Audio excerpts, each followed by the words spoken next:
Hi hello welcome to GRTV. అడ్డగోలు వైద్యాలు. రోగం అనారోగ్యం అంటే ఏమిటి? రోగం అంటే ఏమిటి? జబ్బులు రాకుండా ఎలా చూసుకోవాలి? నీ జీవన శైలి ఎలా ఉండాలి?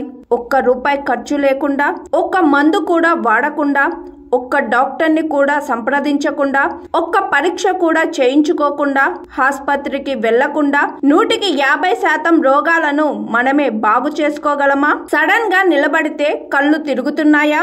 ఈ మధ్య ఏ ఊరు వెళ్లి వచ్చినా జలుబు, గొంతు నొప్పి, దగ్గు, మాట్లాడలేకపోవడం జరుగుతుందా? రోగాల బరువు అంటే తెలుసా? రోగాల బరువులో 100% ఒక్క రూపాయి ఖర్చు లేకుండా లేదా కొద్దిపాటి మందులతో రోగాలను నయం చేసుకోవడం ఎలా? ఇక మిగిలిన 10% రోగాల బరువుని ఎలా ఎదుర్కోవాలి? ఇంత సులభంగా ఆరోగ్యాన్ని కాపాడుకుంటే వైద్యులు, ప్రైవేట్ ఆసుపత్రులు ఎలా బతకాలి? మందుల కంపెనీలు ఎలా బతకాలి?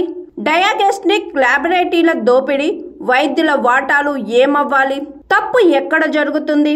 వైద్య విద్య ప్రక్షాళన జరగాల్సి ఉందా? ఛాతిలో చురుక్కుమని నొప్పి వస్తే ఎన్ని టెస్టులు చేయించుకోవాలి?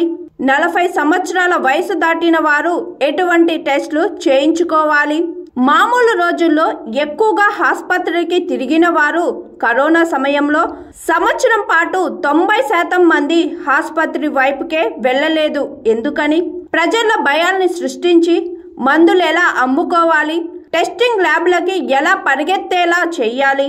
ప్రజలకి అవసరమైన జ్ఞానం కంటే అనవసరమైన జ్ఞానం ఎక్కువ అవుతుందా? అనవసరమైన జ్ఞానం ఎక్కడి నుంచి వస్తుంది? అనవసర జ్ఞానం వలన ఇన్ని లక్షల రూపాయల్ని కోల్పోతున్నామో ఈ ఆదివారం ఉదయం 11 గంటలకు జన విజ్ఞాన వేదిక జాతీయ కమిటీ నిర్వహిస్తున్న వెబినార్లో జన విజ్ఞాన వేదిక వ్యవస్థాపకులు డాక్టర్ వి బ్రహ్మారెడ్డి గారి ప్రసంగాన్ని విని మనకున్న సందేహాలకు సమాధానాలు తెలుసుకుందాం. ఈ కార్యక్రమాన్ని జిఆర్టీవీ తెలుగు యూట్యూబ్ ఛానల్లో లైవ్ లో చూడండి. Hi, this is Swathi.